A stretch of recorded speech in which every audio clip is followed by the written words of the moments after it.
한 3주 전쯤에 저희 교회 EM 사역을 새로 시작하시는 정하림 전도사님이 저에게 오셔서 이런 질문을 하셨어요. 목사님, 송구영신 예배 말씀 받으셨습니까? 이렇게 말씀하시더라고요.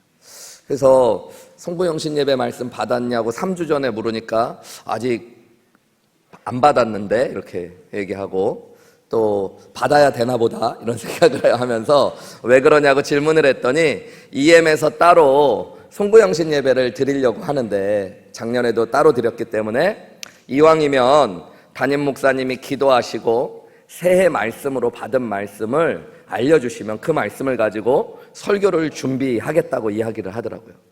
그래서 그렇구나, 내가 혼자 말씀 준비하고 잘 이렇게 하나님께 받아서 전하면 되는 게 아니라 미리 알려줘야겠구나, 올해는 EM 전사님이 계시니까. 그래갖고 제가 하나님 앞에 한 열흘 작정하면서 이렇게 막 기도했어요. 일단은 정하림 전도사님이 무슨 말씀 전하실 겁니까? 그랬으면 생각해 볼 텐데 무슨 말씀을 받았냐고 그러니까 기도해야 되잖아요. 그래서 하나님 앞에 말씀을 달라고 막 열심히 열흘 동안 기도하는데 하나님께서 에스겔서 36장 오늘 읽은 21절부터 31절까지의 말씀을 마음에 주시고 또 우리 교회를 향해서 주시는 은혜로 막 주시더라고요. 너무 기뻐가지고 정하림 전도사님에게 하나님이 에스겔서 36장 22절부터 31절까지 말씀을 주셨고 이 말씀을 통해서 하나님이 이런 마음을 주셨다. 그래서 목사님, 전사님, EM 청년들과도 설교 잘 준비해서 나누세요. 그랬더니 저한테 바로 답장이 왔어요. 목사님, 며칠 생각해 봤더니 EM 부서도 같이 예배하는 게 좋을 것 같아서 저희는 그냥 목사님 설교 듣고 예배 같이 하기로 했습니다. 그러더라고요. 그래서 어쨌든 그래서 받은 말씀이에요. 원래는 그냥 안 받고 생각하고 묵상해서 나누려고 그랬는데 하나님이 주시는 말씀. 근데 저에게도 특별한 은혜가 있었어요. 2024년도 한 해 하늘익교회에 하나님께서 담임 목회자인 저를 통해서 우리 교회에 어떤 말씀을 주실까, 그리고 어떤 일들을 행하실까, 이런 기대를 하면서 하나님이 에스겔서 36장 22절부터 31절을 주셨고 그 말씀을 여러 번 읽고 묵상하고 기도할 때마다 하나님께서 저를 통해 또 여러분 가운데 일하실 것들을 알려주시더라고요.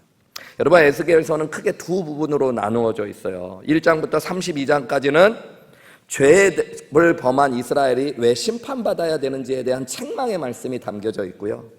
33장부터 48장까지는 죄를 범하고 심판받은 이스라엘을 하나님이 새롭게 회복하실 것에 대한 이야기가 담겨져 있습니다. 그러니까 우리가 나누는 에스겔서 36장의 말씀은 하나님이 이스라엘을 회복하실 것들에 대한 말씀이에요. 에스겔서는 에스겔 선지자가 적었는데, 에스겔 선지자는 남쪽 유대 땅이 바벨론에 의하여 여러 어려움을 겪을 때에 지식인들, 왕족들, 귀족들이 포로로 계속 끌려가는 시기에 나라가 망하기도 전에 포로로 끌려갔던 사람이었습니다. 그리고 바벨론 땅에서 남쪽 유다가 완전히 멸망했다는 이야기를 듣습니다. 그리고 유대 땅에 올려왔던 포로들과 함께 강가에서 고국을 바라보며 울고 있는데 하나님께서 환상을 통해 말씀을 보여주시고 들려주신 것이 에스겔서의 말씀이에요. 겉으로 보기에는 나라가 망했고 포로로 끌려와서 아무 소망도 희망도 없어 보이는 그 유대 백성들에게 하나님의 말씀이 들려지고요. 그 말씀을 통해서 하나님께서 소망을 주시고 회복하실 것들을 약속하시는 이야기들이 오늘 본문의 말씀입니다. 여러분들, 하나님께서 어떻게 이스라엘 백성들을 회복하실지 말씀하시면서 오늘 본문의 말씀에 제일 많이 말씀하시는 게 뭐냐면 하나님께서 하나님의 새 영을 부어주시겠다는 거예요. 그리고 그것을 통해 회복의 일들을 이루어 가시겠다고 말씀하시는 겁니다. 그리고 이 말씀은 단지 남쪽 유대 땅을 포로 가운데서 회복하시겠다는 말씀을 넘어서 예수님을 이 땅에 보내주시고 예수님을 나의 구원자여 주님으로 믿는 사람들에게 성령을 주심으로 말미암아 하나님께서 이 땅에 어떤 회복의 역사들을 이루어 가실지를 알려주시는 말씀입니다. 하나님께서 왜 이 말씀을 저에게 주셨을까? 저도 계속 기도하면서 이미 우리가 예수님을 나의 구원자여 주님으로 믿었을 때, 영접했을 때 에베소서의 말씀을 나누면서도 계속 말씀드리지만 성령님이 우리 안에 이미 내주하고 계십니다. 우리가 성령님이 우리 안에 계시다는 걸 아는 것은 중요한데 성령을 통해 하나님이 새로운 은혜를 부어주시겠다는 약속을 저에게 주시고 우리에게 주시더라. 여러분 2024년도 한 해에는 하나님이 우리에게 성령의 새로운 은혜를 부어주시겠다고 약속하고 계십니다. 그리고 그것을 통해 우리의 삶을, 우리의 가정을, 우리의 교회를, 그리고 우리를 통해 우리 주변을 회복하시겠다라고 하나님이 약속하고 계셔요. 여러분 그 꿈이, 소망이 하나님의 음성으로, 약속으로 여러분에게 들려지고 믿어지시기를 주님의 이름으로 축원합니다. 여러분 하나님의 영이 우리 안에서 새로운 은혜를 주시고 역사하기 시작할 때 여러분 가정 가운데 회복돼야 될 것들이 있으면 하나님이 회복해내실 줄 믿습니다. 여러분의 육신 가운데 회복해야 될 것들이 있으면 하나님께서 회복하게 하실 줄 믿습니다. 특별히 하나님의 영을 부어주시면서 하나님이 어떤 일들을 이루시겠다고 약속하시는지 말씀을 통해서 좀 보기 원해요. 첫 번째로는요, 여러분 하나님의 영광을 드러내게 해주시겠다고 약속하고 있어요. 여러분 2024년도 한 해에 한우리교회를 통해 하나님이 영광을 나타내시겠다고 약속하셨어요. 오늘 에스겔 선지자에게도 그 약속을 하세요. 하나님의 영을 부어주셔서 이스라엘 백성들이 다시 하나님을 예배하고 하나님께 영광 돌리는 사람들이 되도록 하시겠다 약속하시거든요. 그와 마찬가지로 저를 통해서 하나님께서 우리 교회에 주신 말씀 가운데 하나님께서 성령의 새로운 역사들을 일으키셔서 우리 교회를 통해 하나님이 영광 받으시겠다고 말씀하고 계십니다. 여러분 자식이 자라면 부모가 당당하고 어깨에 힘이 들어가죠. 반대로 자녀가 잘못하면 부모가 고개를 들지 못합니다. 우리 그리스도인들은 그리스도 그리고 하나님을 비추는 거울이 되어진 사람들이에요. 성경에는 그리스도인들을 그리스도의 편지요 향기라고 이야기합니다. 우리가 하나님의 영광을 드러낸다는 건 너무너무 귀하고 당연한 것인데 예수 믿은 우리가 하나님의 영광을 드러내지 못할 때가 너무너무 많이 있습니다. 우리 힘으로 하나님의 영광을 드러내고 싶지만 사실 그것이 잘 안 돼요. 우리의 연약한 말들, 행동들, 모습을 통해 도리어 하나님의 영광을 가리울 때가 더 많이 있습니다.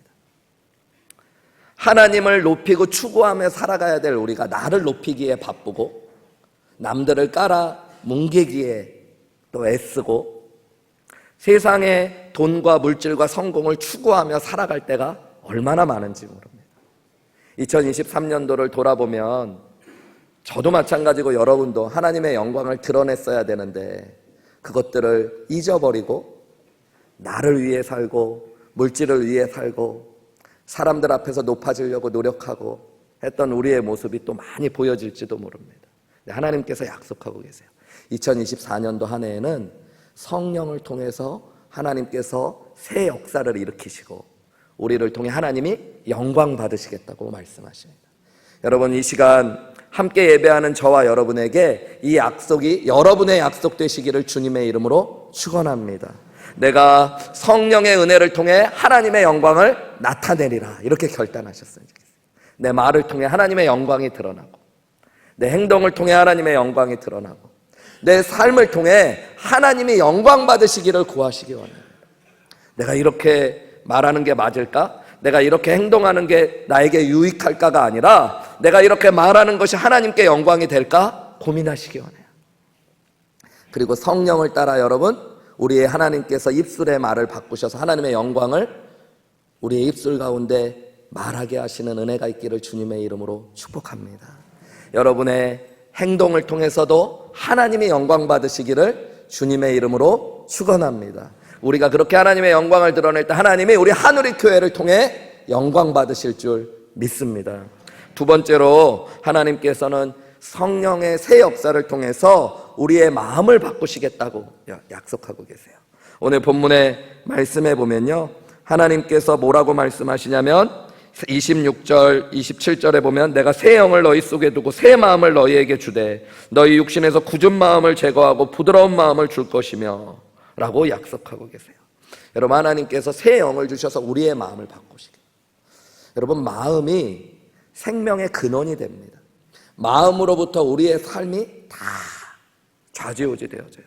근데 문제는 내 마음이 내 마음처럼 되지 않는다는 데 문제가 있어요. 그죠? 오늘 본문 말씀에 보면 성령을 통해 하나님께서 우리의 마음을, 굳은 마음을 부드럽게 해주시겠대요. 여러분, 굳어있는 마음, 내 마음이 얼마나 돌처럼 딱딱하게 굳어있고 닫혀있는지. 근데 하나님께서 성령을 부어주시면 우리의 마음이 부드러워지기 시작합니다.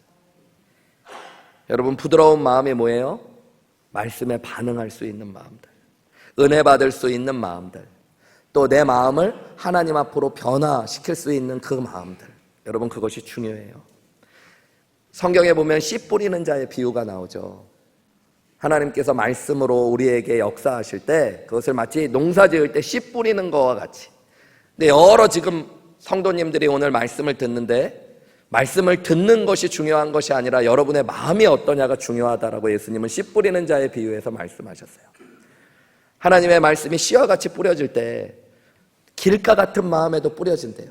길가 같은 마음은 뭐예요? 딱딱하게 사람들이 밟고 다니면서 굳어져 있는 마음. 그래서 그 마음 안에는 말씀이 들어가지를 못하죠. 사단이 그것을 다 빼앗아 버린다고 이야기하셨습니다. 어떤 마음은 돌짝밭 같은 마음, 겉으로 보기에는 부드러운데 안에 여러분 돌들이 가득해요. 세상에 대한 욕심들, 근심들, 이런 것들이 가득해져 있는 마음들, 그게 딱딱한 마음이에요. 뿌리가 말씀이 들어가기는 하지만 뿌리를 내리지 못해요. 어떤 말씀은 어떤 마음에 떨어지냐면 또 가시덤불 같은 마음밭에 떨어지는, 세상의 근심과 재물에 대한 욕심이 말씀을 꽉 가로막고 있는, 거기서 그치지 않고 예수님은 이렇게 말씀하셨죠. 때로는 좋은 땅에 떨어진다. 그 좋은 마음입니다. 누가복음에 보면 여러분, 눈물을 통해 우리의 마음이 부드러워져 있는 마음들. 여러분, 우리의 마음이 어떻게 하면 새 마음이 되어서 굳은 마음이 제거되어지고 부드러운 마음이 될까요? 하나님의 말씀에 대해서 부드럽고 하나님께도 부드러워지고, 여러분, 사람들 앞에도 좀 부드러운 마음을 갖는 것, 그게 참 귀한 거거든요. 그것은 내 마음대로 내 힘대로 되는 게 아니라 성령께서 우리 안에 역사하실 때 가능. 그래서 하나님이요, 우리 안에 성령을 통해 역사하시면서 새 마음을 주시겠다고 약속하셨어요. 2024년도 새해에는 성령이 주시는 새 마음이 여러분의 마음 되시기를 주님의 이름으로 축복합니다. 부드러운 마음이 되세요. 하나님 말씀에 대해 부드럽고, 나 자신에 대해서 부드럽고, 다른 사람에 대해서 부드러워지는 마음들, 부들부들한 마음들이 되시기를 간절히 소망합니다. 마지막 세 번째로는 여러분, 오늘 본문의 말씀에 보면 하나님께서 새 영을 부어주셔서 하나님의 영광을 드러내게 하신다고 약속하고 계시고, 또 새 마음을 부어주시겠다고 약속하신 다음에 이 땅의 축복들을 더하시겠다고도 약속하고 계세요.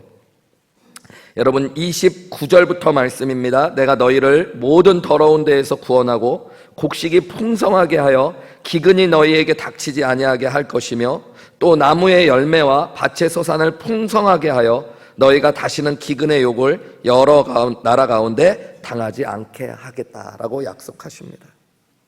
이스라엘 백성들이 포로의 삶을 끊어내고 궁핍한 삶을 청산하고 풍요로운 삶으로 나아가게 하도록 하나님이 인도하시겠대요. 그런데 그 일을 행하시기 위해 성령의 새 역사를 이루시고 부어주시겠다고 약속하고 계시는 거예요. 여러분, 성령이 우리 안에 새 일들을 이루시면 그냥 영적인 축복만 받는 게 아니라 이 땅에서도 하나님이 우리를 풍요롭게 하시고 하나님이 이 땅에서도 우리를 축복하시겠다고 약속하고 계신 겁니다. 여러분, 영적인 축복 귀하죠. 너무너무 소중한 거예요. 근데 그것과 함께 이 땅에서도 여러분, 하나님이 우리가 복받기를 원하십니다. 하나님이 만물의 주인이심을 여러분 믿으십니까? 생명과 호흡과 만물을 친히 다스리시는 분이 하나님이신 줄 믿으십니까? 부하게도 하시고 가난하게도 하시고 낮추기도 하고 높이기도 하시는 분이 하나님이신 줄 믿으십니까? 네. 그 하나님께서 여러분, 우리 안에서 새롭게 역사하시기 시작하면 우리를 이 땅 가운데 풍요롭게 하시겠다고 약속하고 계셔요. 2024년도 한 해에 여러분의 가정이 풍요로워지시기를 주님의 이름으로 축복합니다. 여러분의 사업장이 풍요롭게 되시기를 주님의 이름으로 축원합니다. 여러분, 하나님께서 하나님의 백성들을 축복하기 원하세요. 신명기 28장에 보면 하나님이 말씀에 순종하는 자들에게 축복하시겠다고 이야기하면서 이렇게 말씀하셔요. 성읍에서도 복을 받고 들에서도 복을 받고 내 몸의 소생과 내 토지의 소산과 내 짐승의 새끼와 내 우양의 새끼가 복을 받으며 내 광주리와 떡반죽 그릇이 복을 받을 것이며 내가 들어와도 복을 받고 나가도 복을 받을 것이라고요. 여러분, 이게 하나님이 주시고 싶어 하시는 거예요. 여러분, 부모가 자녀를 살아가면 자녀가 잘 되기를 원해요? 안 되기를 원해요? 잘 되기를 원하죠. 하나님이 우리를 구원하시고 이 땅 가운데 때로는 우리를 빚고 연단하시기 위해 때로는 고난을 주시기도 하지만 하나님의 근본적인 마음은 이 땅에서도 우리가 하나님의 복을 누리기 원하십니다. 네, 여러분, 그 복을 쫓아가면 복을 누리지 못해요. 복을 주시는 하나님을 붙잡을 수 있어요. 성령께서 내 안에 새 역사를 이루시기를 구할 때, 성령의 인도하심을 받고 나아갈 때 하나님이 이 땅에서도 우리를 복 주실 수 있음을 여러분 믿으시기 바랍니다. 여기 제가 읽었던 신명기 28장 3절에서 6절의 말씀, 네가 들어와도 복을 받고 나가도 복을 받는다는 말씀을 붙잡고 사업을 한 미국 사람이 하나 있었어요. 자신이 할 수 있는 것, 성실하게 좋은 재료를 가지고 식당을 해가지고 사람들을 좀 잘 먹여야겠다 그래가지고 캘리포니아 지역에서 햄버거 가게를 열었어요. 근데 그 햄버거 가게가 너무너무 값이 싼데 어느 햄버거 가게보다 신선하고 맛있는 재료로 햄버거를 만들어서 공급하니까 식당이 잘 되겠어요, 안 되겠어요? 잘 돼요. 하나님이 말씀하신 대로 들어와도 복을 받고 나가도 복을 받게 하시는 은혜를 누렸어요. 그 은혜가 얼마나 컸는지 그 말씀을 붙잡으면서 이름을 뭐라고 지었겠어요? 인앤아웃버거라고 지어요. 네, 진짜로요. 이 말씀을 붙잡고 햄버거 가게를 열어서 얼마나 햄버거 가게가 잘 되면은 달라스까지 와서, 그죠? 네. 여러분, 하나님께서 신실하신 하나님이십니다. 말씀을 믿고 붙잡은 자들에게 하나님께서 새 역사를 이루어 주실 겁니다. 근데 여러분, 한 가지 기억해야 될 게 있어요. 에스겔서 36장의 말씀은 하나님이 새 영을 부어서 이렇게 축복해 주실 거라고 막 말씀하신 뒤에요, 36절 말씀에 보면 이렇게 말씀하셔요. 너희 사방에 남은 이방 사람이 나 여호와가 무너진 곳을 건축하며 황폐한 자리에 심을 줄을 알리라. 그런 다음에 나 여호와가 말하였으니 이루리라. 하나님이 말씀하셨으니까 이렇게 이루시겠다는 거예요. 저는 이것을 믿습니다. 하나님이 저를 통해 오늘 우리 교회에 말씀하셨기 때문에 2024년도 한 해에 하나님께서 하누리교회의 새 영의 역사를 이루어 주시고 그것을 통해 하나님이 영광 받으시고 하나님께서 우리에게 새 마음을 주시고 이 땅의 축복도 더하여 주실 것들을 믿습니다. 그건 하나님이 이루실 일이에요. 근데 거기서 그치지 않고 37절 말씀을 하나님이 주셔요. 우리 같이 읽어볼까요? 시작. 주 여호와께서 이같이 말씀하셨느니라. 그래도 이스라엘 족속이 이같이 자기들에게 이루어지기를 내게 구하여야 할지라 내가 그들의 수요와 양도를 많아지게 하시겠다. 이렇게 쭉 약속하세요. 여러분, 희한하죠? 하나님이 약속하셨어요. 그리고 하나님이 말씀하셨으니까 이루시겠대요. 그래도 이스라엘 백성들은 뭐 해야 된대요? 하나님께 그것을 구해야 된대요. 성령의 새 역사를 구하시는 저와 여러분들이 되시기를 주님의 이름으로 축복합니다. 여러분, 한 해에 내 마음을 바꿔주세요. 하나님, 나를 통해 영광 받아주세요. 이 땅의 축복들을 더해주세요. 그것을 기도하는 게 아니라 하나님 성령의 새 역사를 이루어 주십시오라고 기도하십시오. 그러면 성령의 새 역사를 통해 하나님이 우리의 삶 가운데 영광 받으시고 우리에게 새 마음도 주시고 이 땅에 축복도 더하여 주실 줄 믿습니다. 여러분, 성경에 하나님께서 기도하면 응답하시겠다는 말씀이 많이 나와요. 특별히 마태복음, 누가복음 같은 데 보면 예수님께서 구하라, 찾으라, 두드리라, 찾는 자에게, 두드리는 자에게, 구하는 자에게 주실 것이고 악한 자라도 자녀에게 좋은 것으로 줄 줄 알거든 하물며 하늘에 계신 너희 아버지께서 안 주시겠냐? 이렇게 기도하라고 말씀하시는데 누가복음에 보면 구하면 반드시 좋은 것으로 주시리라고 하면서 무엇을 주시겠다고 약속했냐면 성령을 주시겠다. 여러분, 하나님께서 우리에게 정말 좋은 것 구하면 주신다는데 그 가장 좋은 것이 성령 하나님인 줄 믿으시기 바랍니다. 하나님, 올 한 해 성령 구하며 살겠습니다. 성령으로 충만하기를 구하고, 성령께서 인도하여 주시기를 구하고, 성령의 음성 듣기를 구하고, 성령의 인도하심을 구하고, 성령의 은혜를 구하며 나아가겠습니다. 그러면 여러분, 하나님이 우리를 통해 영광 받으실 줄 믿습니다. 하나님이 우리에게 새 마음도 부어주실 줄 믿습니다. 하나님이 이 땅의 축복도 더하여 주실 줄 믿습니다. 우리 이 시간에 함께 기도했으면 좋겠어요. 오늘 주신 말씀대로 여러분, 하나님이 말씀하셨기 때문에 이루어 주실 겁니다. 그래도 우리가 뭐 해야 돼요? 구하라고 말씀하셨어요. 오늘 기도를 시작하기 원합니다. 2024년도 한 해에는 하나님, 나를 통해 우리 가정 가운데, 우리 교회 가운데 성령의 새 역사를 이루어 주옵소서. 성령의 역사를 통해 하나님이 영광 받아주시고, 하나님의 이름이 높임을 받아주시고, 하나님 새 마음을 부어주시고, 내 굳은 마음을 부드럽게 하시고, 이 땅에 풍성한 축복들로 채워 주시옵소서. 하나님 앞에 우리 한 목소리로 기도하며 나아가시겠습니다. 기도하시겠습니다.